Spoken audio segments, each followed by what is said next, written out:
It's summer 2019, and the Channel Tunnel has reached a crucial junction. He looks like he's just come off of Love Island.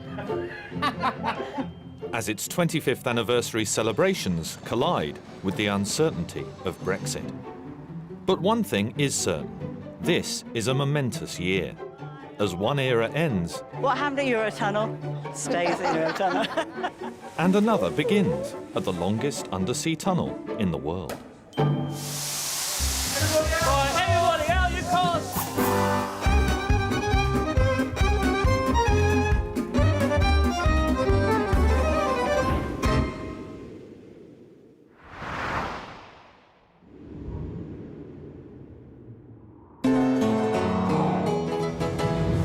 For 200 years, people dreamed up all kinds of tunnel visions for connecting the UK to mainland Europe. They foresaw France and Britain working together to make it happen. They imagined trains travelling back and forth between Paris and London. They even anticipated the finer points of the debate between Remainers and Leavers. Can you swim? Yeah. Oh no, the shutters have gone down as well. What was once a Channel Tunnel dream has been a Eurotunnel reality since 1994. How many do they get on? Oh, you're going to be impressed. I mean, this is a big operation.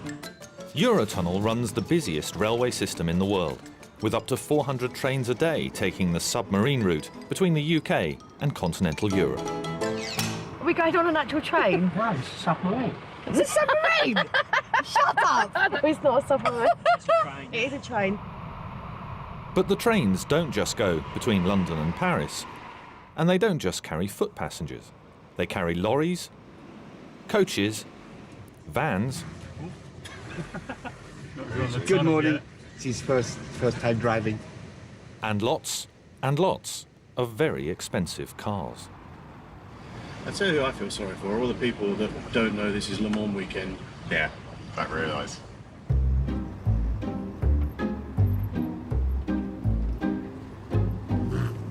On the eve of the famous 24-hour Le Mans endurance race, a wealth of sports cars has arrived at the Folkestone terminal.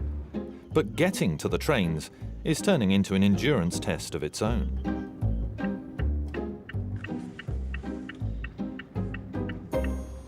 Because French border control is doing 100% passport checks, and that's causing gridlock all the way back to the car park. Good morning. And all the way back to the check-in.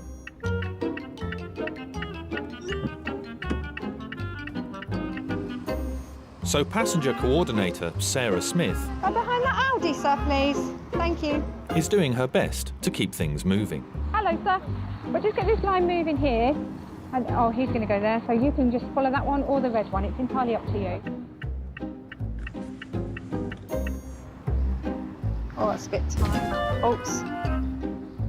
It's quite possibly the world's most expensive traffic jam, so the allocation lanes for the trains are almost empty. How disappointing. Meanwhile, up in the terminal control centre, the information screens have also jammed. Hi, it's TCC. Yeah, our screens, it's still not responding from here. So for Supervisor Sarah Crowther and allocator Guy Waldham, it's a waiting game. The system's shown 4 letters, please proceed. 4 letters can't get out the car park at the moment. We need to do it manually and just call letters one at a time. My mug is very relevant today. Some days, the best thing about my job is that my chair spins.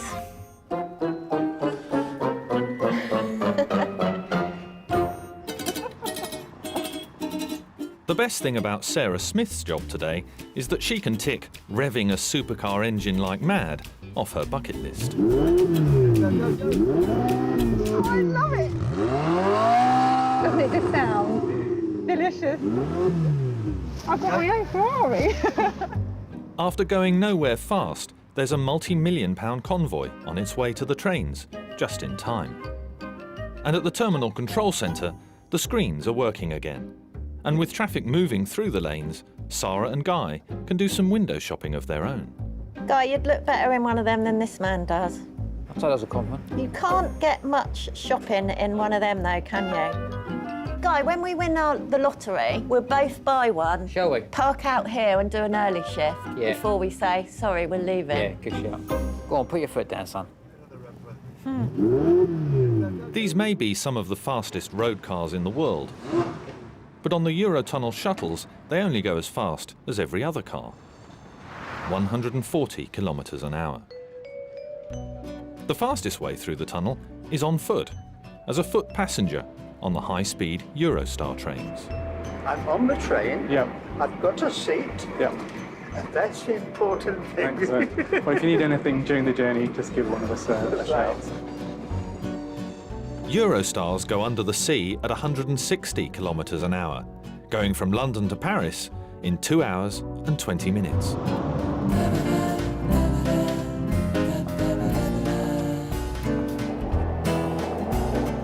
Merci. Bonne journée. À bientôt. But while Eurostar drivers do it quicker, no one goes through the Channel Tunnel more often than a driver of a Eurotunnel shuttle.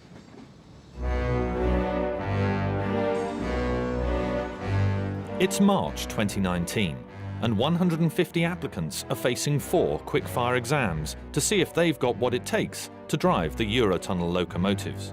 They'll be tested on coordination, memory, concentration, and ability to listen. We're looking for 12 drivers, so to normally get 12 people passed through all the tests, we test about 150. Andy White is the Alan Sugar of these auditions. The pass rate is, for us, is somewhere around 10%, so about a 90% failure rate. His blue folders make you a Eurotunnel apprentice. His yellow folders spell doom. So we've got 5 folders, so unfortunately 5 people are going to have to go home now and not continue in the process.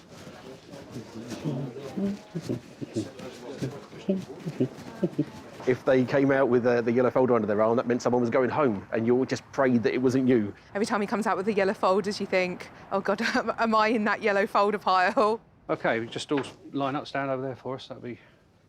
At the end of a tough day, 5 would-be apprentices are about to learn their fate. Well, congratulations for getting through this far, guys. I'd like to say, let you all know you've all done really well and you've all managed to pass the final test of the day. So you will now move on to the next stage, which will be another day of testing, which I believe is going to be in a couple of weeks. So congratulations, and just watch out for the letters coming through to advise you of the next testing days. All right, well done. Well done. 6 months of testing times lie ahead, but the prize at the end is to get to sit at the controls of 800-metre-long trains and drive on the world's biggest train set. It'll be a steep learning curve, and a winding one too, because the tunnel doesn't go in a straight line. It bends and weaves through a layer of Cretaceous chalk marl, its route dictated by the zigzag geology of the seabed, as new drivers Tash Speed and Steve Clark know well after several months of undersea voyages.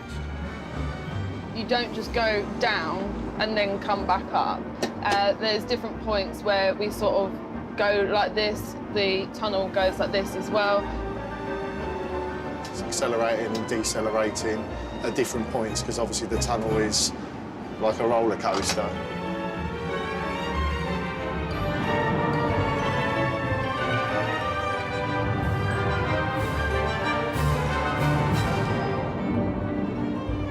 Oh, we're bending. That was weird. I didn't like that. I can see the whole train. The whole train going like... Wow. You can be going downhill, uphill, but the steepest gradients are coming in and out of the tunnel, and that's where it's at its steepest point, because that's when they get us going right down before we start doing all the weaving around. Thanks to gravity, when the trains go downhill, they use regenerative braking, which means the motors reverse and become a kind of dynamo, pushing electricity back into the overhead power cables. We are actually under the water now. 5 kilometres, we'll be reaching midpoint, which is where we pass from the English side into the French side. But on the steep uphill bits, both locomotives are at 100% power, drawing 7 megawatts each to get 3,000 tonnes of train up a 1 in 90 gradient. Oh, look, here we are! Yay! Bonjour! Oh, hello! Move your drink, because otherwise it's going to go everywhere. Right. Hi! Bonjour! In France, Eurotunnel shuttles go round an anti-clockwise loop to the platforms. But in the UK, the loop goes clockwise to equalise wear on the train's wheels. And these giant silver machines keep going round and around, as long as the power keeps flowing through the overhead electric lines known as catenary. It's Mark Cornwall's job to make sure the tunnel catenary keeps buzzing with 25,000 volts. And his new system of looking for faults using cameras on top of a van has shown signs of burning on the section insulators at the UK crossover. So tonight, Mark's in the tunnel to replace them. As soon as we picked it up, we're straight in here to change them over. Before we have a problem. A crossover is where trains can cross from one tunnel to the other, and from one power supply to another. The section insulators separate sections of catenary with different power supplies. So if they fail, 2 running tunnels can quickly be reduced to just 1. As you can see, we've had some burning along here, but you're better off changing them out now rather than waiting until it actually fails. Using a hydraulic jack, they take up the tension between the 2 cables. It locks in between the bolts, it takes up the tension, the SI comes out, that's it. A new one goes in. We'll check it's flat, and then we'll check out the takeoff on it. That's perfect. New section insulators in place, Mark's works train raises its pantograph to test the contact between train and power supply. Train drivers often call pantographs pants, so you raise your pants and you drop your pants. This is the kind of detail the new driver trainees will have to get to grips with over the coming weeks. Because this is day 1 of the trainee shuttle drivers course at the Eurotunnel School of Traincraft and Tunnelology. 11 different modules that we will be studying in the next 4 weeks. This is where the fun really begins. If I give you the objective of the reference instruction, is to compile an inventory of the actions that must be memorised so that they can become reflex actions. You are expected to know this reference instruction. For his 12 apprentices, instructor Tim Goff has put together a summer of unput-downable page-turners, including the electric power supply, the epic tunnels and their equipment, and the unforgettable braking system. Just to give you some flavour of where we're going to be going in the next few months. Thank you. I mean, I read quite a bit, but that's just information. That's like reading the dictionary. But first, they're going to need to upgrade their wardrobes. That's beautiful, that is. I don't know actually how it's supposed to go. I've got a few smalls as well to make me pop after I've hit the gym. It's one thing to look like a train driver, but another thing to actually drive an underwater train. And the safest way to start is at the Eurotunnel simulator, where the only thing you can crash is a computer. Check walls and everything. Everything's all good there. First into the hot seat is George Smith, setting off from virtual Folkestone, with Tim and the rest of the apprentices watching his every move on a big screen. No pressure then. So no sooner is George going to get up to the speed of 140, then he's going to get a rude awakening.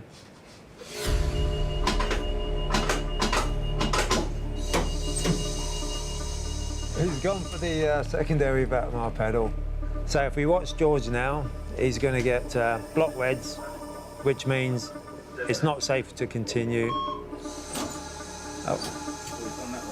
Pans, pans, pans. Oh, yep, 6 seconds he was in.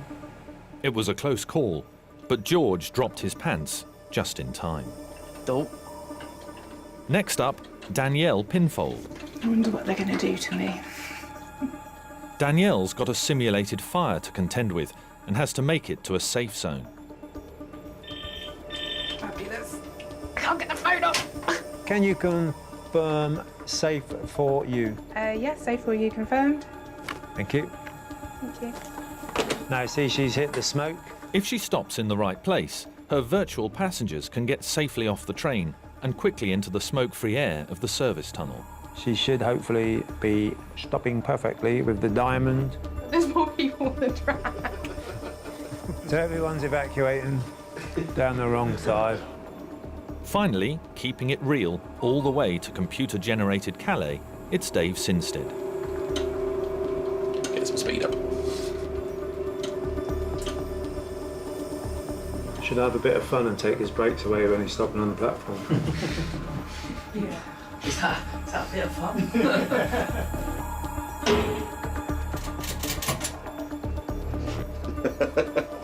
Get.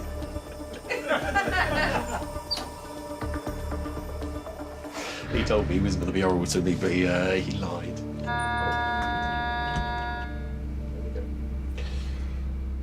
Oh. The virtual locomotives are easy to put right with a quick computer reset.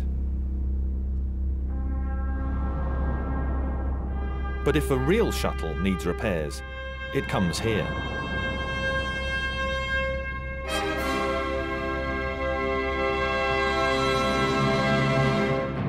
To the terminal in France, and the biggest train shed in the world.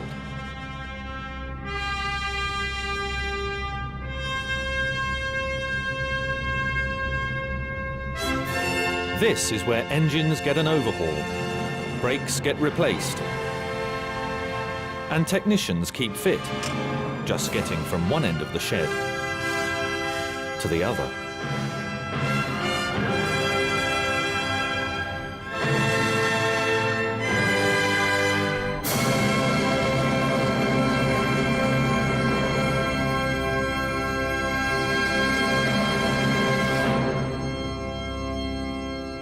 The British terminal has a train shed too. Well, more of a lean-to, really. Home to Eurotunnel's fabricator welders, Rocket Ronnie Taylor and Metal Mickey Bates. Their shed may not be as impressive as the French shed, but pound for pound it might be the most productive shed in the world. Despite the fact that Mick and Ronnie are like chalk and fromage, because Mick is messy and loves heavy metal. Probably Hawkwind's the main band. I've seen him over 100 times. Mick, I'm just returning your spanners that I borrowed. While Ronnie is tidy. Oh, thanks, Roy. You're the only one that does. And loves his ears. I religiously always wear ear protection because I'm terrified of ever becoming deaf, not being able to hear things. Which is probably why I'm deaf. Well, plus the fact I've seen Motorhead about 50 times. I like to have everything clean and tidy. Well, you want to see my house. Oh, I don't want to see your house. we are opposites when it comes to that, aren't we? Yeah, I'm from Venus. There's almost nothing they can't make or fix here. Bit of a problem here. There's no such thing as a problem, Mick. No. And today they're welding components for the new battery-powered works trains that will soon replace the old diesel ones. Times are changing, and they're not getting any younger, but neither one of these silver-haired machinists is ready to hang up his helmet just yet. I don't know what I'm going to do when I retire, because I will miss this. I love every minute of it. I mean, it's just lovely. And I get paid for doing it, you know? It's like, you know, I get paid for doing something I enjoy doing. It's a win-win situation. Is there any left for me?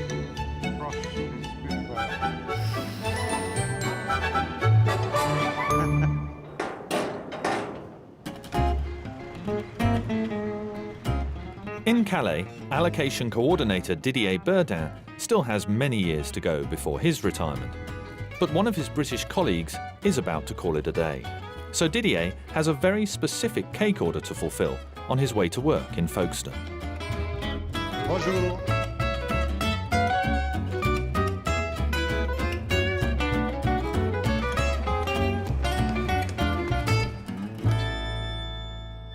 It's 20,000 calories under the sea.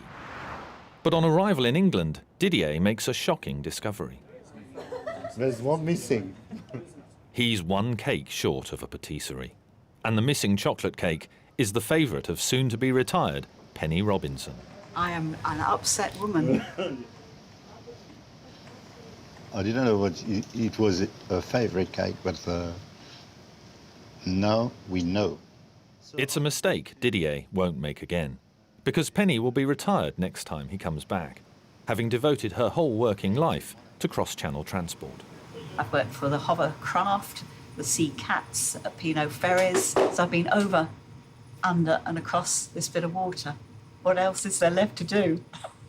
Oh my God, how many calories in that? Yeah, no, I don't think. The only thing she can do, have someone else's cake and eat it. Didier, you are forgiven. He's not listening to me. Really good. Really good. Eurotunnel is all about comings and goings. And while some staff prepare for a quieter life, the new driver recruits are stepping up their simulator training. But drivers also have to work as a guard or chef de train, looking after passengers. And part of their training for that role happens here, in the smoke simulator. A kind of time tunnel, where everything is as it was when it was set up in 1994. The cars are classics. We haven't got a door handle. So it's out window, apparently. And so are the adverts.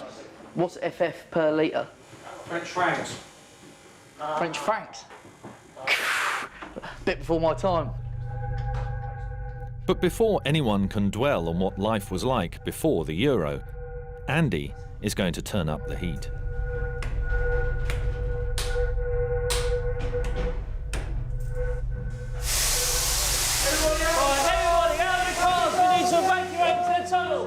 A fire inside a tunnel is a bad combination. We're evacuating into the tunnel!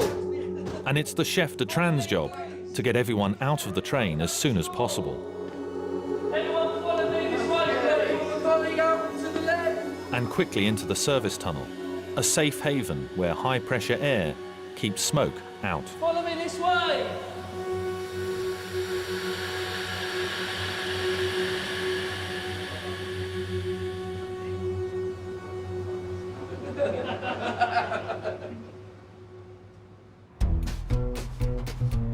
Back in the future, and in the fresh air of Folkestone, there's no smoke and no fire. But it is the hottest July on record. And it's the busiest day of the year at the UK terminal. Up in the terminal control centre, the view is bumper-to-bumper cars, because today more than 10,000 are booked for an undersea crossing to France. I want these lanes full, all shift. Emma, have you got vehicles on the bridge for the next train? They call this No Tarmac Day, because any tarmac between the cars means someone has made a mistake. So Sarah Crowther has to keep her team firmly in line. Yeah, something's gone a bit wrong there, because these lanes were nearly empty. They should never, ever be empty on a 10,000 day. And then there's quite a lot trying to get out the car park at the moment. Down on the platforms, boarding facilitator Simeon is under strict instructions to find a space for every car and a car for every space. That's done. So we topped up. That was the result. We put extra vehicles onto this this train, so it's good. But has he done enough to please her upstairs? TCC? Have we caught up at all, or are we still behind? We are going to catch up on the double deck very shortly, because over the next hour the double deck traffic dies right off. All right then, thank you. Bye. And there's a reason why Sarah can be particularly firm with Simeon. My lovely wife.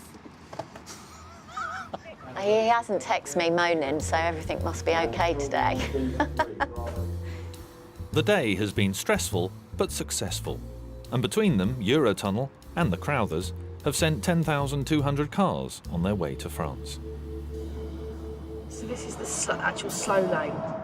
So the right lane is the slow lane and the left lane is the thingy lane. I'm going to put my sunglasses on now. Okay. Because I can't actually see properly, if that's okay. Oh, can you clean them for me? Yeah. It's D-Day for the driver trainees. Oh, a bit windy out there. After 2 months training, it's time to drive a real train through a real tunnel with a real supervisor beside them. Today, Danielle is driving to France. It feels surreal Like, I wouldn't have thought that 2 months ago when I started, when that big book was thrown in front of me, I thought, oh, I'm never going to be able to do this. And to be halfway through, it feels amazing. And George is driving to Folkestone, about to appreciate the full weight of his responsibilities. 3,147 tonnes. A lot of weight that I'm pulling then. After all the stress of the simulator, it's a big thing to complete your first undersea drive. I've never been able to say that I'm really proud of myself before this point, and I think I've earned the right to say that I'm proud of myself.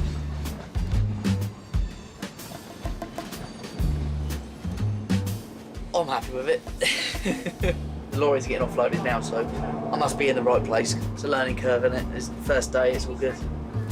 Yeah. This is just the beginning for George and Danielle.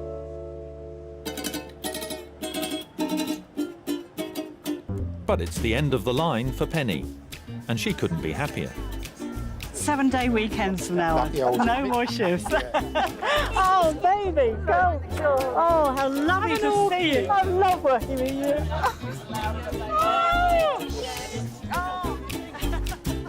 And although Didier couldn't be here, he has sent Penny's favourite cake. Oh, he knows me so well. Ladies and gentlemen, your attention, please. Mesdames, messieurs, votre attention, s'il vous plaît. As they say, never mind Brexit. This is Penn's Pexit.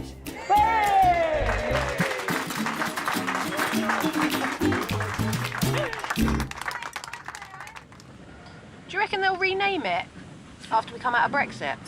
What would you call that? The name will stick. British Tunnel. Hi, my name's John Keefe. Eurotunnel will not be changing its name after Brexit. I'm Director of Public Affairs for Eurotunnel. But it has made £13 million of investments in new technology and a lorry park in France to keep on trucking in a post-Brexit world. And this is to show the world's press that we are genuinely ready. It's not just something we're saying. And John Keefe believes that dealing with Brexit is simply dealing with change. And they've been doing that since the very beginning. We were a construction company to begin with. We were digging a tunnel. Then we became a new company trying to understand how to run a tunnel and how to run a railway service that became the busiest railway service in the world. Older generations are moving on, younger generations are coming through. So whilst it's been the same company over 25 years, it's never been the same company over 25 years. And the future will always be different to what we're doing today. But exactly what it will be, I think that's the joy of working in an environment like this. You only find out when you get there. Come on, let's go. Got things to do.